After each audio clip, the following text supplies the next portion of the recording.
have you done to prepare yourself for anything that your opponent brings inside that cage? You know, I know he's prepared for war. He wants blood just like I do, and I really prepare myself against myself. You know, I always fight myself every day. It's not really the opponent in front of me. It's me in front of me. So I like to beat myself, and that makes it hard for a lot of guys to beat me. You know, me versus me. What do you have to say to him? He's listening right now. The platform is yours. Is there anything that you'd like to say to him, or anything you want to let him know? Man, let's get it, man. Let's put on a show. That's what we're here for. Let's. I know you want it. I want it too. Let's go, man. Rich Ortiz here with the fighter's voice, the only voice that matters. You have that fighter on you right now. You have that. Talk about Mexican Independence Day. We could call this Teddy Atlas here in Las Vegas, Nevada. You heard it from the champion himself, knocking out the competition. Good evening, everyone. I'm your host, Richard Ortiz of the fighter's voice, the only voice that matters. And like Abraham Del Toro, we're simply knocking out the competition. He's going to be competing for a vacated 559 strap Saturday, January 27th, by Ciela, California. Tickets are still available. If you're not there, then you're nowhere. You got to make sure you're there. Support my man. He's going to be fighting for the strap. Ladies and gentlemen, our guest, Abraham Del Toro. Welcome to the Fighter's Voice. Thank you, sir. Thank you for having me. Listen, man, you literally just got out of training right now.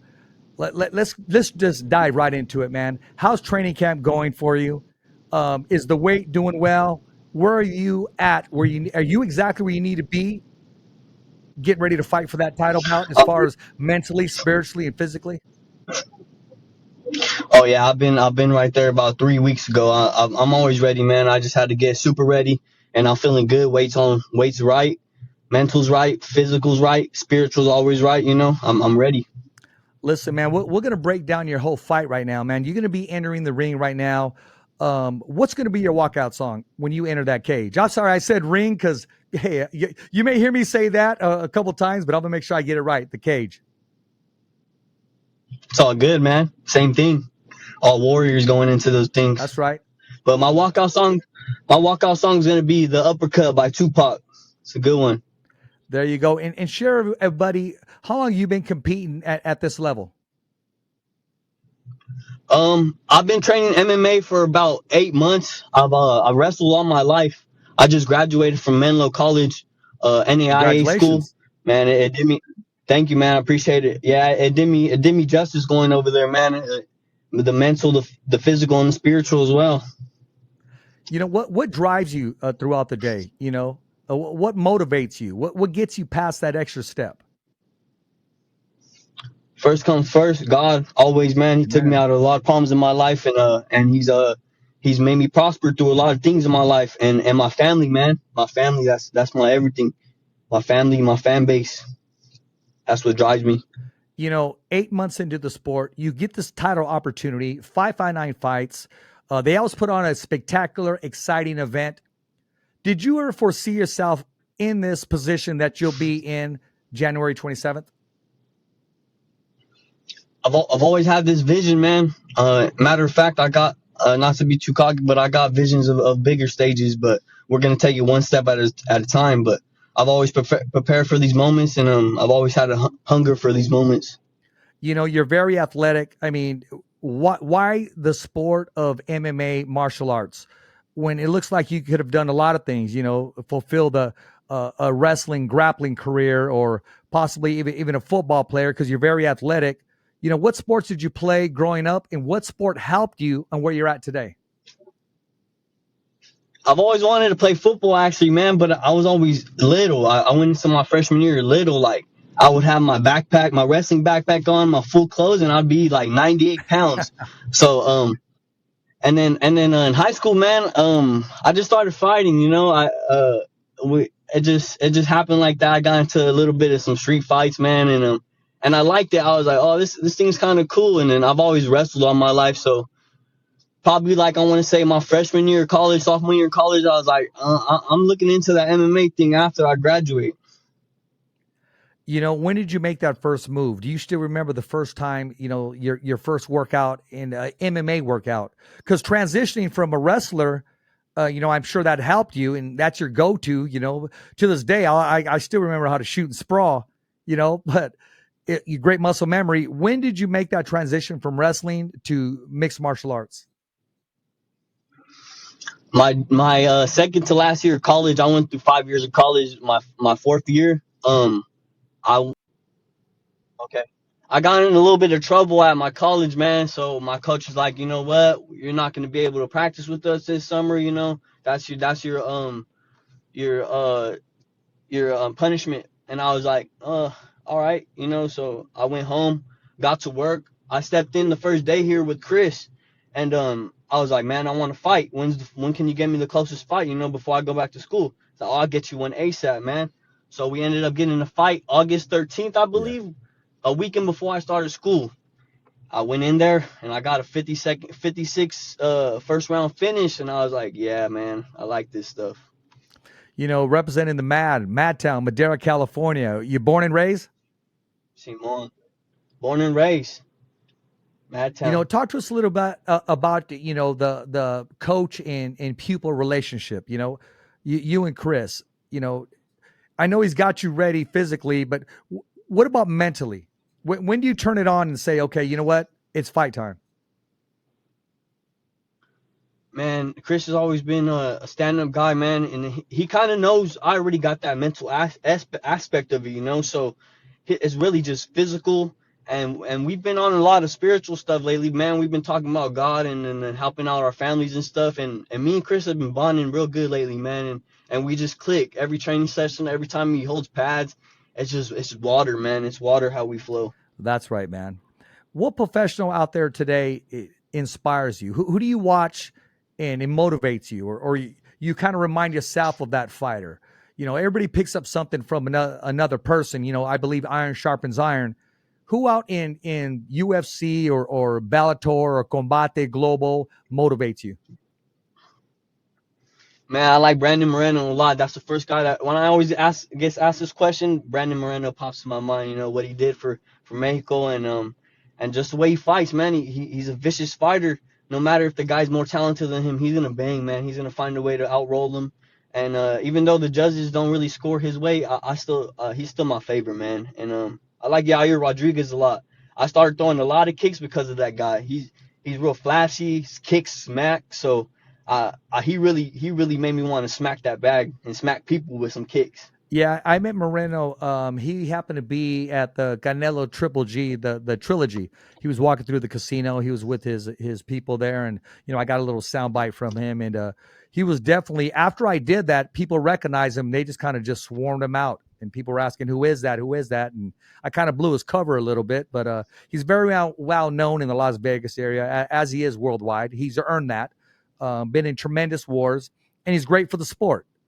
Do you see yourself at one point in your life competing at the highest level? Hopefully, man. God wants it, man. That's what I train for, man. I don't do this thing for nothing. I'm gonna train my ass off, take it day by day, step by step, and we'll see how far we go. But that's definitely the goal. When you got that phone call from the founder, the CEO of 559 Fights, Jeremy Lucal, what was it like? Or did he call your coach? What was it like getting that information, knowing, hey, I'm going to fight for the 559 strap?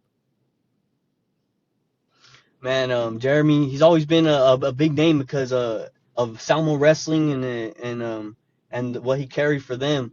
So I was like, yeah, Jeremy's a cool guy, man. And it was first him the coach because he didn't really know me, but now the relationship we have, man, he's always pumped, checking in on me. He's a great boss, man. I like fighting for that guy. When you're not training, what do you do to relax? What do you do on your time, on downtime? What does Abraham do to relax? I really relax, man. I like to chill on the couch, just simple stuff, just watch TV, chill with my family. Sometimes I go a little too crazy and go hang out with my friends and stuff, go to some clubs, but there's always a cutoff date for that, But yeah, I just like to party, chill with my family, and relax. Listen, man, I mean, what do you know about your opponent, and what have you done to prepare yourself for anything that your opponent brings inside that cage? You know, I know he's prepared for war. He wants blood just like I do, and I really prepare myself against myself. You know, I always fight myself every day. It's not really the opponent in front of me. It's me in front of me. So I like to beat myself, and that makes it hard for a lot of guys to beat me. You know, me versus me. What do you have to say to him? He's listening right now. The platform is yours. Is there anything that you'd like to say to him, or anything you want to let him know? Man, let's get it, man. Let's put on a show. That's what we're here for. Let's. I know you want it. I want it too. Let's go, man. I'm gonna I'm be ready. honest with you. I spoke to him earlier. He said, "Richard, it's not going the distance." That's cool, man. I'm glad he thinks like that. So, what's your response to that? You still have the same response? Let's get it. Let's get it, man. We'll see. We'll see how it goes. And may the best man win. I like that. May the best man win. Exactly. You know, you got a great sportsmanship. You got a great attitude. And I may have just added fuel to the fire. I don't know. I may have just pushed you over that edge to say, you know, Richard, I'm going to put this mouthpiece back on and go back inside the gym. That's some instigation right there, man. But yeah, it's fire. That's what's up, man. I want you to remember that. I want you to remember that when you're working out, when you're hitting those pads, or, you know, you're like, okay, well, hold on a second. You know, just no, let's work through it, baby. I don't need a break. Give me some. Simon, you already know. So what does Chris do to inspire you to bring out the best in you, since you got a great knitted relationship with your coach? He pushes us to our limit, man. Past that, he just sees how far we can go, and more and more. It's really non-verbal, man. It's just go till you can't, and then go some more. It's really how it is. I got a question coming in from Shally Hollis, who runs the Black Corner. He said, what can we expect once that bell rings and those cage doors shut and are secure? Because he's actually going to be going to that fight. He covers boxing, but he's going to be covering your main event. What can the fans, watchers, and supporters expect once that first bell rings? Just fluid movement, letting my training take over, and I have nothing but a dog sense in me, man. I want blood, and I want to finish the fight, and I want that strap bad. So it's gonna be pressure, it's gonna be relentlessness, and just straight fighting, MMA, just fighting, man. That's what it's gonna be in that cage once those doors lock. One more question, kind of a comment by Ernie Hyman, promoter of, he'll be putting on a boxing event St. Patrick's Day in Fresno, California. He said, are you prepared to sit there and bang with him, or would you like to neutralize him by taking him to the ground? I'm down with whatever, man. I'll sit there and bang. I would love to take it to the ground. That's what my instinct is. But I've always wanted to stand and bang. So we're just gonna let the training take over, man. It's really a reflex in there. Muscle memory. And I'm pretty sure, yeah, muscle memory. So it's really, you guys will see, man. I don't really got a lot to say, man. I just want to go out there and show you guys. There you go. One last question. From Bill Coddington in Madera, California. He said, where can we get tickets? Are you selling tickets? And if so, how much are they? I got the tickets on me, man. I could email them. I could mail them to you, or we can meet somewhere, and I could get them to you. Sure. I got them on me. They're $40, or you can order them online for $40 as well, and just put my name in, and I get a little cut from that too. Whatever you guys want to do, man. They're online, and I got them. Okay, I'll make sure I let everybody know, all the supporters and that want to attend this event. And you know, I'm expecting a great event. You know, Jeremy always puts on a great event, and you know, you're in the main event, man. I mean, when you sleep at night, how do you vision yourself, of course, winning, but how do you vision yourself being victorious? By a stoppage, by a submission, or, you know, outpointing him? How do you see yourself being victorious come Saturday, the 27th of January? Domination, man. That's always in my head, to dominate. I'm at an amateur level right now. I got bigger hopes and dreams, you know, and I want to touch bigger levels. So I need to clear this one very well. I have a lot to prove. Well, my man, I'm gonna give you the platform right now. Is there any sponsors or anybody that you want to thank right now ahead of time? I don't got any sponsors, man, but thank God, my family, Madera Martial Arts, and 559 Fights, and you, man, for holding this interview. Absolutely, man. Now, don't quote me on this, but I think there's a sponsor floating around. He actually called me today and he said, Richard, what do you know about this kid? He said, because somebody in his family hit me up, and he goes, yeah, I'm thinking of going to the event and thinking of maybe helping him out a little bit. So I'm going to give him a call after this, and I'm going to see, hey, what's going on with that. And then I'll probably connect the two of you and him, or he probably is reaching out already. But if sponsors want to sponsor you, how can they contact you? At my number, man, or on my Instagram. I'd rather give out my Instagram, AB del Toro 99. So that's your handle on Instagram. Do you have a Twitter? Are you on Facebook? How can they make contact with you? Are you on TikTok? What's going on? Just Instagram, man. I don't really be on. I don't really socialize through anything else. Just you can contact me through Instagram, and you'll get a reply for sure. Okay, real quick, man. I got to pick your brain. It's been rumored, there's always a lot of rumors when it comes to Nate Diaz, that he's finally going to settle down and have that trilogy with Conor McGregor. Who do you have and why? Ooh, you know what? I like Nate Diaz, man. One of my favorite fighters as well. And I actually think, that second fight was a little close, but they go at it again, man. I got Nate. I got Nate because Conor, he's coming off a lot of injuries, and Nate's a dog, and but they're a little too old right now. But I'm going to rock with my boy Nate Diaz for sure. There you go, ladies and gentlemen. You heard it from Abraham Del Toro. He said, expect fireworks when that cage closes. Expect the best of him. He's mentally in shape, spiritually in shape, and we know that he's physically in shape. My man started to take this interview with his mouthpiece literally in his mouth, which means he's all business. And ladies and gentlemen, if you want to sponsor him, reach out to his Instagram or contact the Fighter's Voice. I'll line him up with you. All those that are in favor of him, please contact him. Fighters, they go through a lot of training. They go through a lot of adversity, and, they got to make time to rest and prepare themselves, once again, mentally, physically, and spiritually, and they can use all the sponsorship possible. I'm going to go ahead and sponsor him a steak dinner. As soon as you hit the scales and make your weight, come look me up. Abraham, I'm going to buy you a steak. So that'll be your first meal. I'll buy you a steak. I'll make sure I get that to you.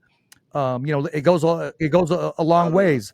And if you have not subscribed to the YouTube channel, ladies and gentlemen, please subscribe to www.youtube.com/thefightersvoice. Remember, every fighter has a voice, and so do you. I'm with my man Abraham Del Toro. I'm thinking Torres because Richard Torres just texted me right now. But Del Toro, you're all good, man. You're all good. And as always, man, it's good talking to these young fighters, these young athletes that I see that have that drive, that have that tenacity, as you displayed just in your verbalage. I'm just talking on the podcast. I know you're driven and you got what it takes to be in bigger and auditorium fights. Like you said, you see yourself competing at the highest level. You're driven by your family. You're driven by God, and having all those attributes in your corner, man. The rest, as they say, is history. I appreciate you, man. Appreciate it a lot. Madtown, baby. Hey, until the casket drop, brother. That's right. I'm going to make sure I'm there at that event and getting that post-fight interview with you, watching you train, watching you do your thing, man. And, appreciate you supporting, and we're going to be broadcasting on this channel. Appreciate you, bro. Have a good one. Hey, as always, it's a wrap. Thumbs up for Richie. Okay, fight fans, it's not goodbye, but until next week. Remember, it's always voiceography at its finest. So on behalf of Richard Ortiz, the special guests, and all the crew, saying hasta luego, babies. And always, thanks for listening.